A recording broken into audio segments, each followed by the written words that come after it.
Peace and Black Power, folks. We are here at Akabula Mind Studio, and we have three guests, three gentlemen that are going to speak about a movement, about why they feel a particular approach is a benefit. The gentleman who's most kind of the center of the firestorm at the early point is our brother Newsome, who's right here. And he is going to articulate some of the most recent occurrences and his responses. But then we have some other soldiers in the ranks that will give their firsthand account of movement, of struggle, of what has motivated them, of what has drawn them, and why they feel it's important to represent red, black, and green, as well as the movement they have built and building and have adopted. So that's how we're going to start. So, brothers, just again, for folks who may have been on another planet and haven't gotten to know you, just give your names and a little brief history about who you are. My name is Hawk Newsome. I'm the president of Black Lives Matter of Greater New York, the most active activist organization in New York City. Okay, brother. My name is Aries the Voice. I'm the director of community engagement with Black Lives Matter New York, and also, along with Black Lives Matter in New York, I'm also a founder of my own organization, Young Black Scholars YBS. Okay. One of my scholars right here. Okay. Young scholar Kareem Estes, brother Kareem, young protege of Aries the Voice, Young Black Scholars.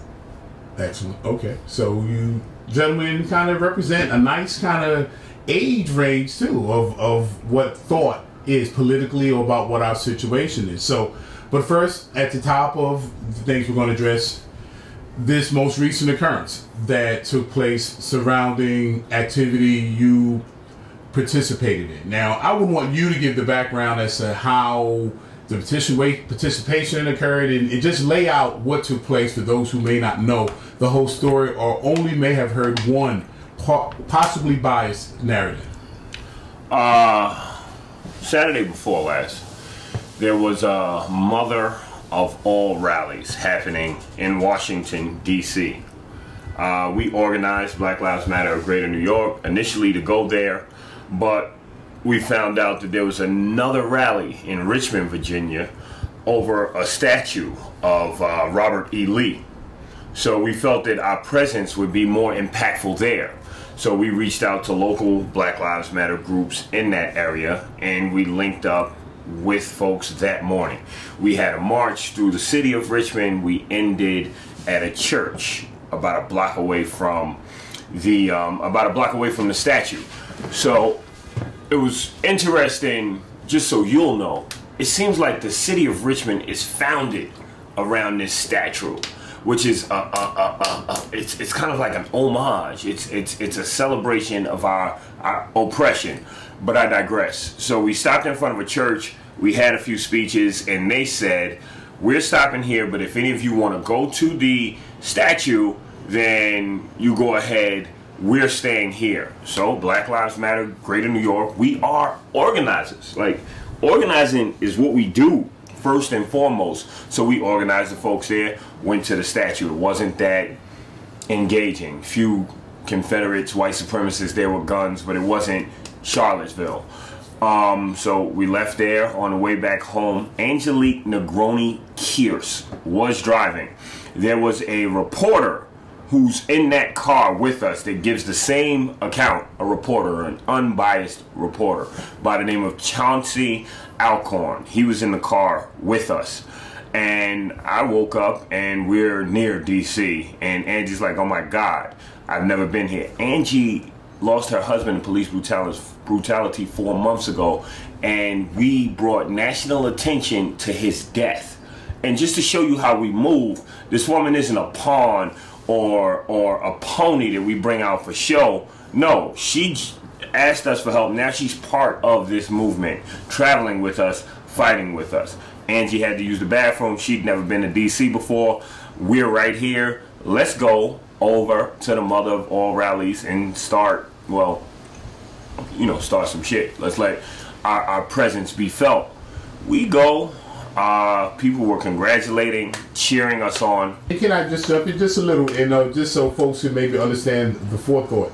Now, a decision like that, it's made independently, or is it part of a larger strategy, or was it like, you know what, we're near this, let's see what kind of impression we can make, or how would you explain it was like decision?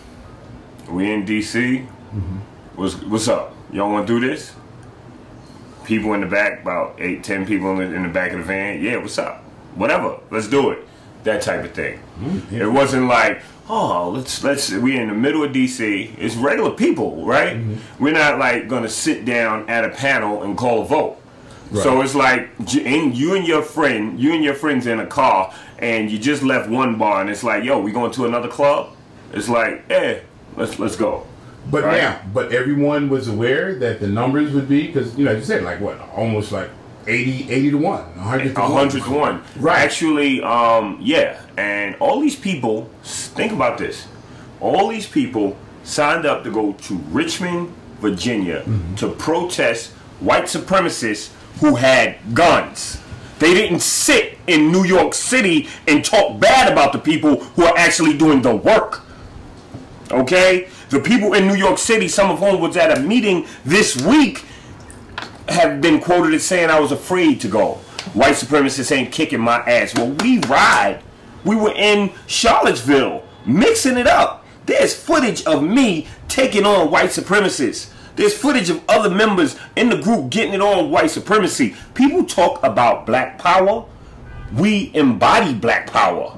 We build black power. Don't talk to me about black power if you just marching when you feel like it and you ain't running no real programs and you're not building black power. These people out here, and I'm going off course, these people out here are more concerned with ideals than impact. And now let me interject on that one, because see, one thing that a lot of people, they look at the narrative and they just look at it as if, okay, did Hawk just try to just take people and just boss up and bring people into a wildfire storm, and maybe like did it unbeknownst to other people? And listen, like he said, the original plan was to go to Richmond, Virginia, right? But we are activists, honestly. Like, we really are active activists. So like I said, the original plan was to go to Virginia. Washington wasn't the original plan. I actually did not want them to go to Washington particularly, but at the end of the day, like I said, our team, we moved the way we moved. So the reason why I said that was to say that just because Hawk says something doesn't mean that everybody behind him are all robots.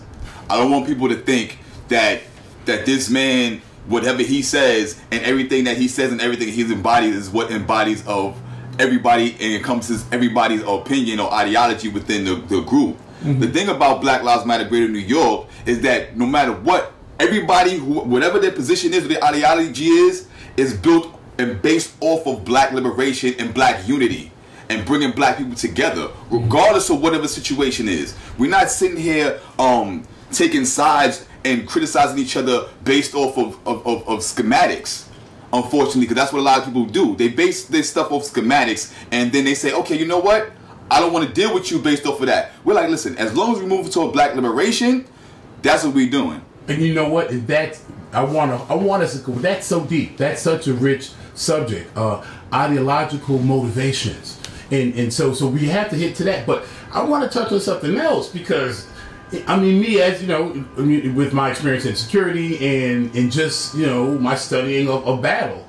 What's the mindset? Because listen, now, okay, no, you're right. You're right. No, I'm sorry. You're right. You're right. And also, Brother Newsome, I want you to chime back in too. Because I mean, tactically, not that they ain't quote unquote suicide missions. I mean, and I get going into the lion's den. No, you're right. Because now we did face dogs and water hoses, so I know our people will get on the front line and be like, "Yo, throw your best at us." But I mean, to go into, so are you calculating that the worst I'm gonna get in is a fisticuff? Listen, and you're not thinking like you already identified. The reason why this is open carry, or even when it's not open, folks is rolling with metal. The reason why I'm answering the the mindset, question, the last part of the question.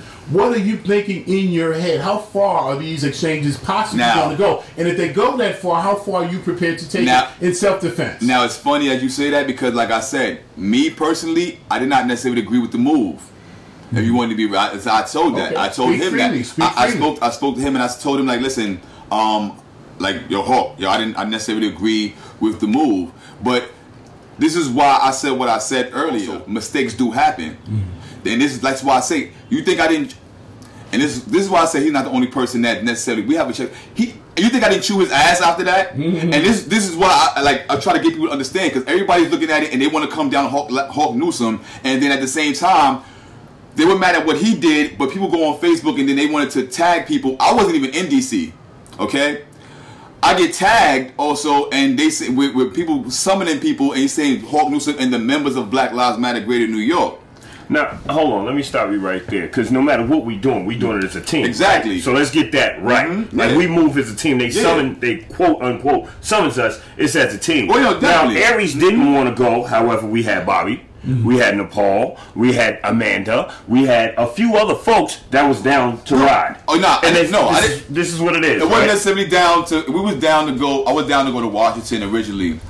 When we went down to, the only person that actually disclosed the thing to was Angie Kiss. I actually never even told Hawk that I wasn't necessarily. I didn't tell him that till afterwards. It was afterwards that I told him, like, yo, listen, I'm not really sure if that was good, but like I said. No one's to say that mistakes can't be made, and on top of that, we actually had a chance. We were trying to get elders to come with us, in the organization, prior to. And this is the reason why I brought up the fact that mistakes can be made. Right? People could look at things in hindsight and say that shouldn't have been done. Right? It's easy to do that, but when you go into people and you're trying to go to people and say, "Listen, we need your help." We need guidance. Why? Because we're moving strong, and we know how we're moving. We know we need militant. We know I'm a militant brother. I've been doing this for over 10 years. Okay, and they brought up elders, right? One of the people that I actually learned from was Brother Shaka Shakur, who was supposed to be one of the elders that was there. That's why I actually wish I was at that meeting. I learned a lot from Brother Shaka Shakur, and to be real, one of the only reasons why I got with Brother Hawk Newsome is because Brother Hawk Newsome was the only person in New York City that was moving the way Shaka Shakur was moving. I also was hitting people up in their inboxes like Brother Shaka Shakur. I used to try to tell them, listen, we need you back in New York City. And this is before I was started moving hard body with Hawk Newsome. I was telling them, we need you back in the city because NYC activist leadership is messed up right now. There's too many petty things going on with these organizations, and that's the reason why I stopped being active in the first place, because I seen that was crazy. So rather than being active in New York, you know what I started doing? I started leaving New York City, following Brother Shaka Shakur's motto. With the black soldiers, which Brother Smalls was also another person who was at that meeting, and he has my number. He's another person who I was trying to contact before, also never got in contact with me. Let's wait. Right? Well, let me finish this. I just want to lay this up because you're saying it, but I want to make sure they get what you're saying. People are saying, where are your OGs? Where is your guidance? But he's saying right now that the people they brought to this council, he's been reaching out to counsel Black Lives Matter Greater New York, and they neglected, and they did not come forth and move with us. Now, and I'm gonna give it back to him, but I got you can't criticize people who reached out to you for help, for advice, and when they do something else, you don't. You find something to be wrong with that. The reason why I said hold on, because for one, I'm never going to criticize Brother Shaka Shakur because I respect that man too highly, right? I respect that man way too highly. I'm never going to criticize him. But what I will say is the facts is that at times I have hit him in his inbox. Actually, even when I was in Atlanta, in the same state, and I was trying to get in contact with him while I was down there. You know, so I say that to say this. When we were moving and we're making all these strides and we're doing all this good work underneath this RBG flag, we're moving hard in the streets in New York City, walking down 125th Street, walking down Harlem with these RBG flags, and the RBG people not mess with us just because they want to talk about the Black Lives Matter thing. But nobody's coming to us. Nobody's asking questions. Actually, you know what's funny? You know what's funny? And I'm going to take the glasses off for this. The way I got into contact with this brother Hawk Newsome, because I'm a hardcore Pan-Africanist, right? I'm dealing with Deborah Danick because I'm an activist. This woman was 66 years old and got killed by police, by an officer, by an overseer. I call them overseers. She got killed in her own crib by an overseer. That shit ain't right. So I'm a person, if it's in my backyard, it's the Bronx, I'm activating on it. I see Brother Hawk Newsome on Bronx 12. Black Lives Matter, red, black, and green. As a Pan-Africanist, you know what my job was to do? Say, what is up with that? First thing I did was got in this man's inbox. Yo, what's up with that, my brother? What's going on? We're not supposed to be, what red, black, and green and Black Lives Matter don't match. Am I lying? Facts. Black Lives Matter, red, black, and green do not match. My brother, I'm doing this. Come on, do the work. You know what? This is where I went back to my brother Shaka Shakur. Where the black soldiers was built off of, it wasn't built off ideology, it was built off if you doing the work. Amen. I said, you know what? Let me see if this brother doing the work. Me and this brother, sometimes just me and this brother, stood outside the Bronx DA's office almost every single day. Wait, let me explain something to you, right? Strategic activism. So while people had a march and just said, Deborah Dana, and marched and were done, the day after we went in front of the Attorney General's office, okay, saying take this case under the power granted to you by the governor of New York State. Under that executive order, an individual has to be armed. We posed the argument, these are the legal skills, right? We posed the argument that a stick or a bat in the hands of a 66-year-old woman does not constitute a weapon, a dangerous weapon. Long shot, but we tried it. He punted because he's running for governor in 4 years. So if he messes up a case where a 66-year-old schizophrenic woman was murdered by a cop, if he messes up that case, he'll have a tough time doing what? Pulling the black vote in 4 years, because whoever's running against him will throw that at him. He let go of the case. It went to the Bronx. A new district attorney by the name of Darcel Clark. What we did was every single business morning for the next 2 months, we were out there with the bullhorn. What would you do if a 66-year-old woman swings a stick at you? Asking cops. What would you do? You duck, you dodge, you block. You don't shoot her twice in the sternum. Old people getting on the bus, senior citizens, hey, here's a flyer. Call Darcel Clark and ask her if she's going to give this woman justice. Petitions, sign up. We're going to keep the pressure on. We outside in front of a new district attorney's office who lived less than a half a mile from where this woman was killed, saying, hey, you sell us out, we'll vote you out. Now, you want to talk to me about fucking activism and knowing what you're doing? Criminal justice? I was a paralegal prosecuting cases in the district attorney's office right out of college. After that, I moved to the special projects, to the community affairs unit, working with different groups. I know the law. What you don't know is, every time I opened the file that said resisting arrest, the defendant had a knot on his head, had staples in his head, had stitches in his head. I know this game. I've sat there and watched young district attorneys walk into their supervisor's office and say, there's no evidence he did anything wrong here. And these same district attorneys turn around and look at them and say, look at his record, he did something wrong, find it. That predatory prosecution they talked about, I seen it from the inside before I went to law school. So people want to criticize me, but I've been doing this for a long time. Pan-Africanism, right? We pull from a bunch of different philosophies. I knew what red, black, and green was before I knew what the American flag was, right? Like, I'm a proud American. I don't denounce. My people built this country. As far as I'm concerned, it's ours, and we got to take what our share of it is back. That's it. No handouts. Not asking for nothing. We have to take control of what we need to take control of to get our share back. How do we do that?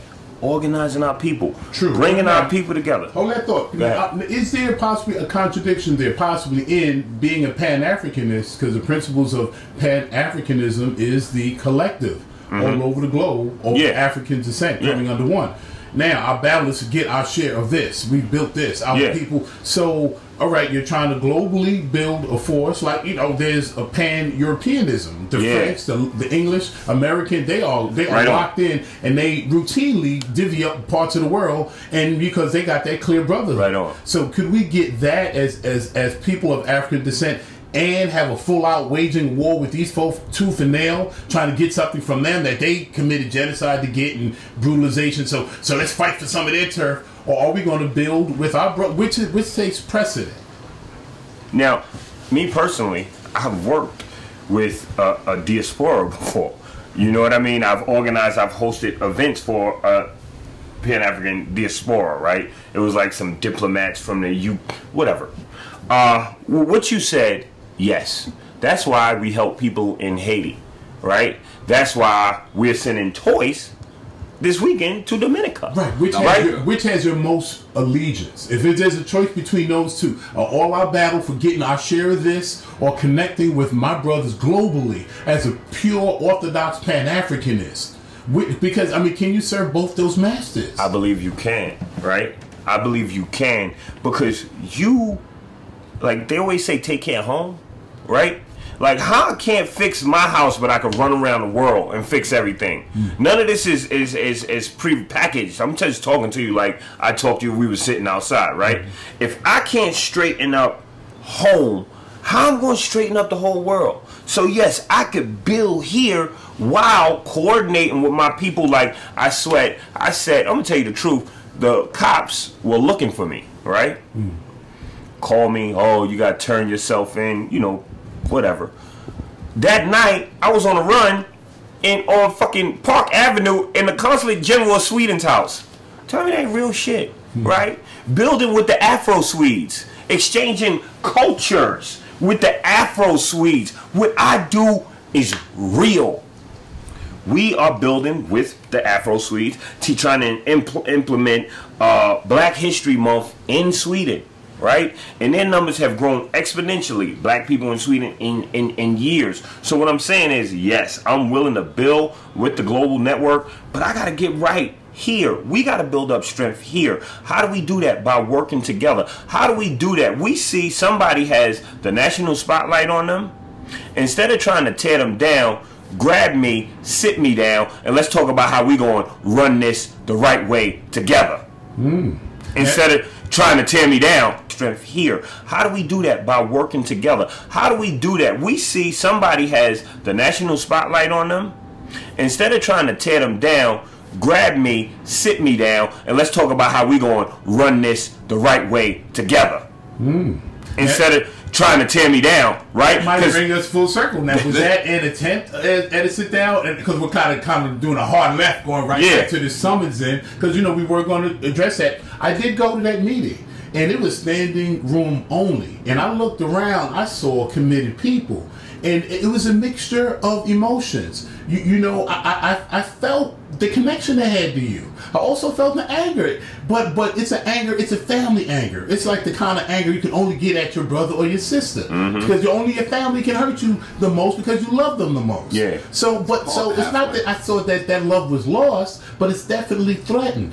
They did want to see you because you are their brother. They just wanted to say, hey, brother, explain this to us. And they told they wanted to come for blood.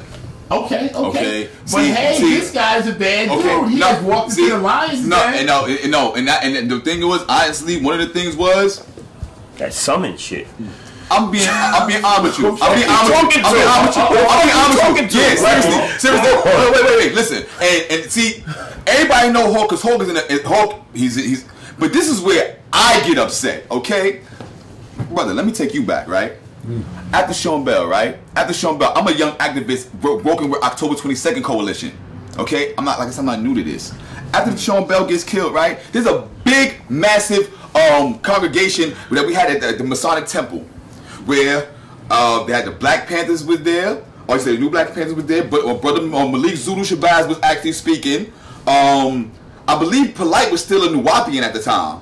You know, I'm a young activist. For a long time, I've stayed a soldier and just watched my elders and just shut up. I shut the hell up. And I just watched and learned and observed and learned and sat back and learned and kept my mouth shut.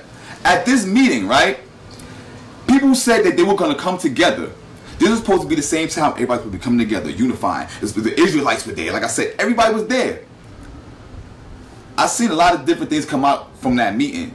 Since then, and this is prior to all this YouTube and stuff, but since then now, Brother Polite ends up having a new government. He goes off, does his thing. Malik Zulu Shabazz, I still got respect for the brother. Actually, we had a conference, a national black conference in Cleveland, Ohio 2 years ago. So I'm saying I get around with this. This is not, I'm not new to this. So when people talk about elders, I get around. I speak to people. It ain't like we moving not knowing what the hell we doing.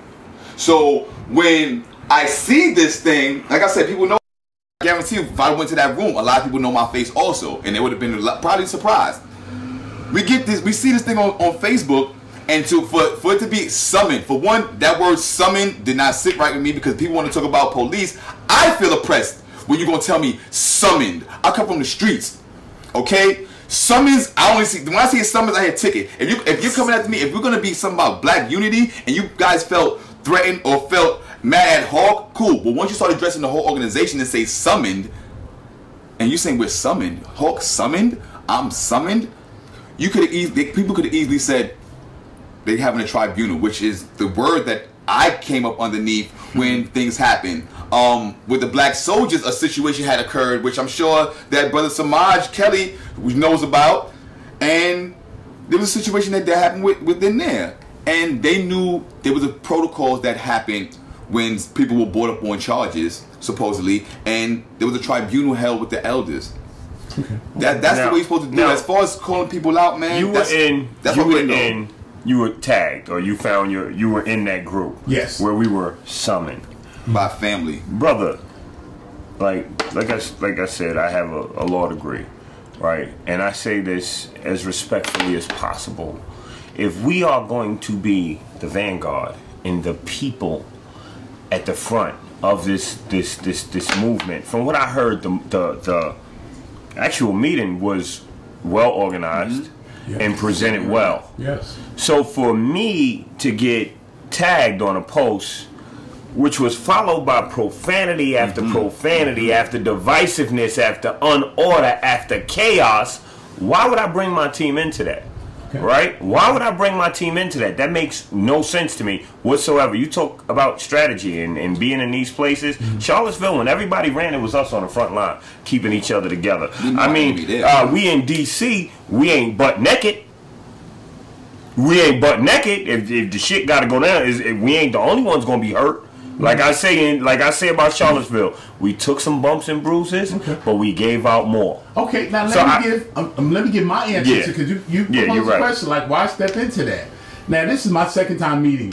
Interesting enough, and second time interviewing you. Right on. And I'm still learning. Even when I sent you the text to set this up, it's like, brother, I'm gonna be totally honest. I'm still assessing you. I'm still, look a little like, whoa, what is this? What's going on? Who are you? Yeah. And you said, hey, you had no problem with that. So we move forward from that place. But you, how do you feel you are fully addressing this issue in a way that's serving your movement, your people, without there being any kind of contradiction? You know what? I ain't perfect. No one is. I ain't perfect, right? People could say this about Hawk, his ego, they like to throw that one around. He got anger issues. I tried to work on those, him this, him that. But what I can tell you, the truth is, I love my people, right?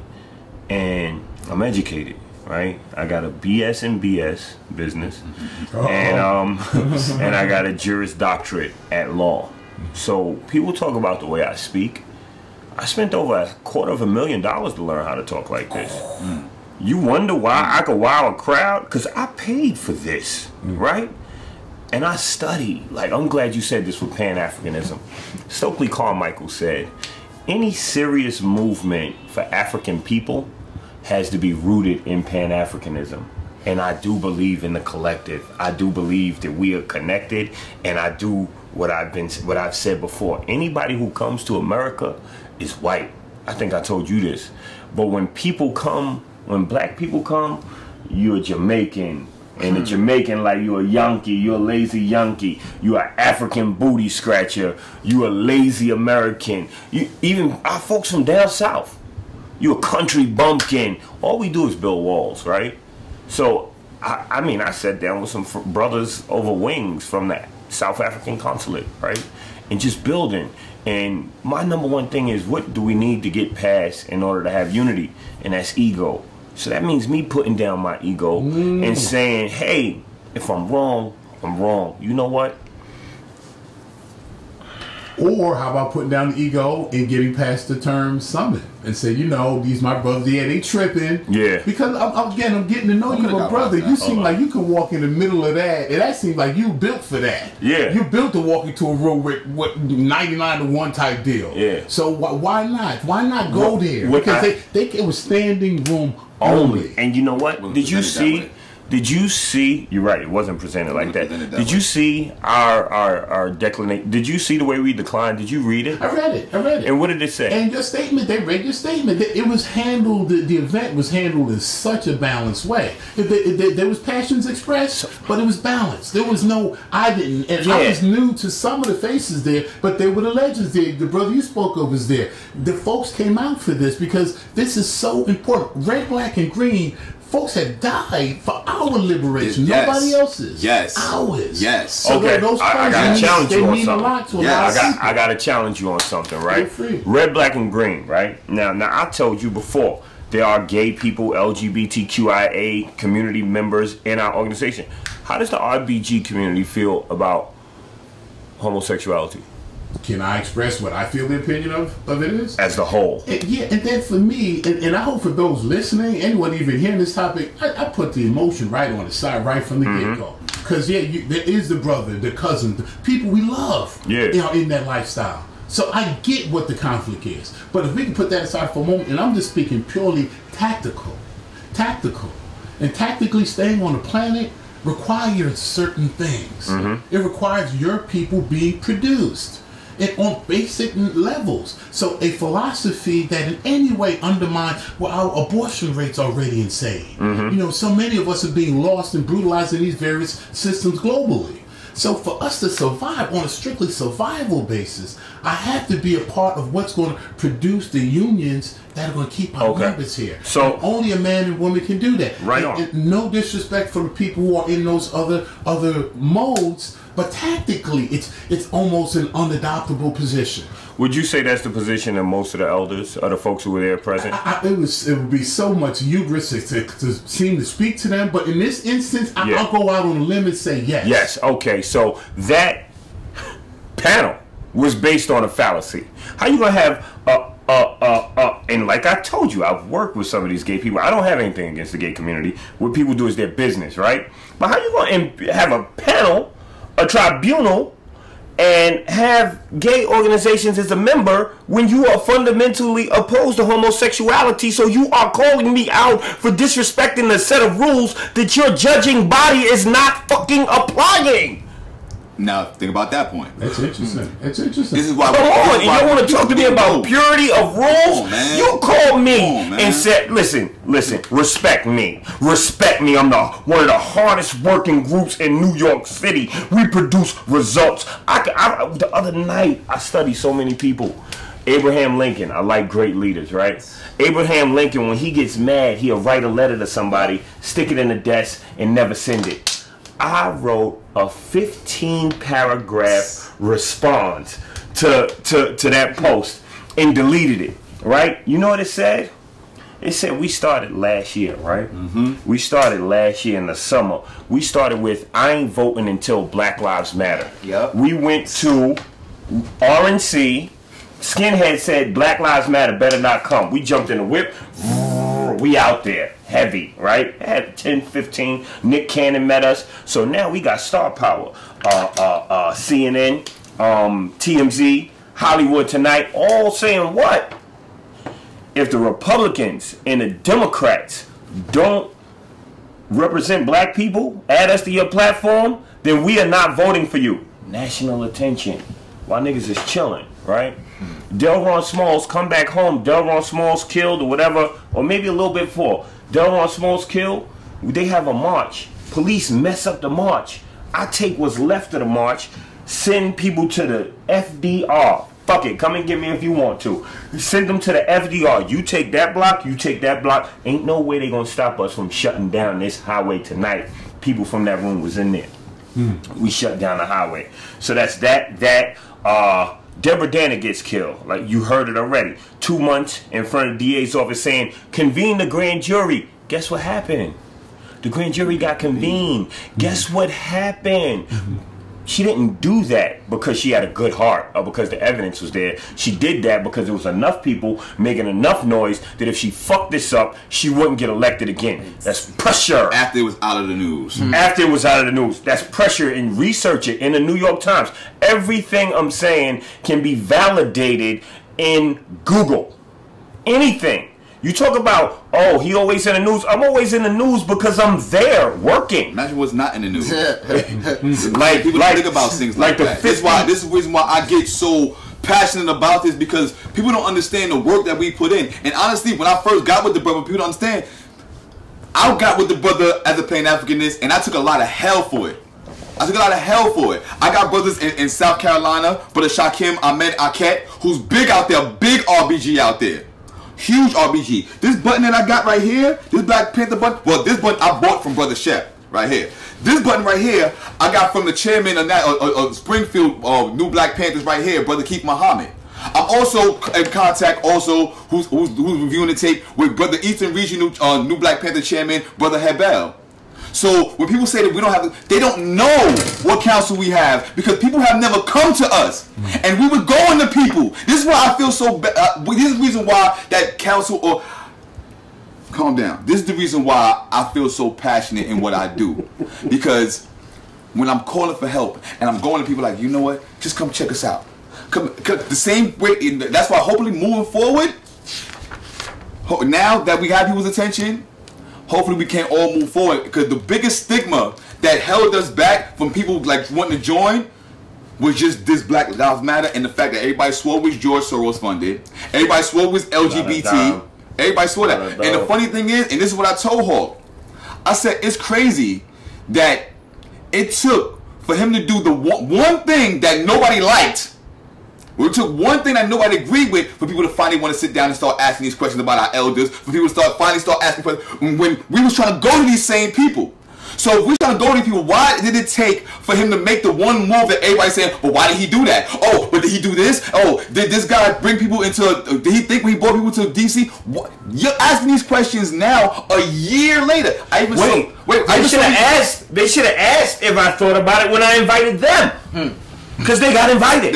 Now, I appreciate what you're saying, but I won't go back to the work, okay? Because I challenge any organization there to put up a report card. For people to ask the questions as far as, is this the Black Lives Matter organization? Are they using them?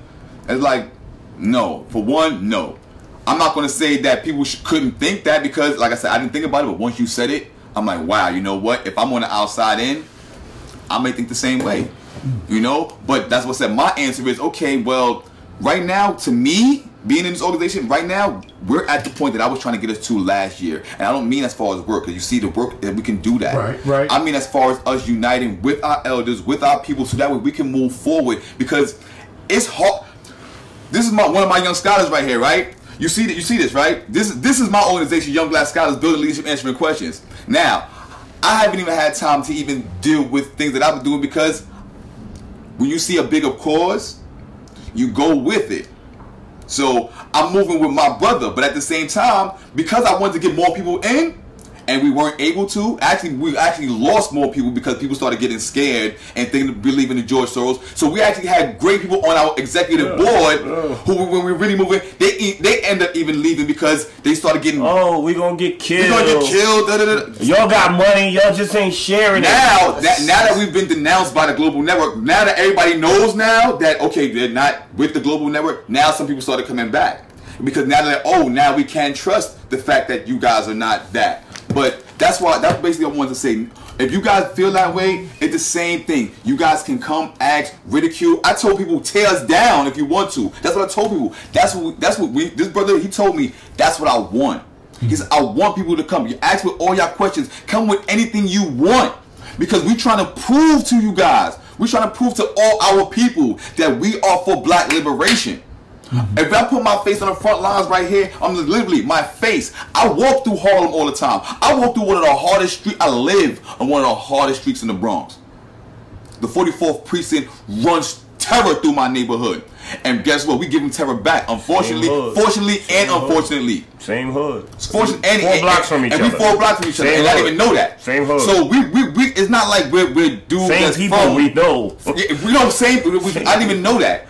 So they're like we from Riverdale, upstate, and no, we're real black brothers who really came up in the hood, and we really doing it for our people. And it might be hard for people to believe that shit. It might be hard for people to believe that there's black people from the hood who's making noise like this. And now that he done did the DC thing, whether people like it or not, we national right now. And now we have that, we need to bring people in, and we need to let people know, bring the elders. I love my elders. I love my elders. And I want y'all to come in because I personally, even just me, need to know how we're going to move forward. Because if we're having a movement, and the vanguard with the Black Panthers, and I spoke also with Kathleen Cleaver, the honorable Kathleen Cleaver, and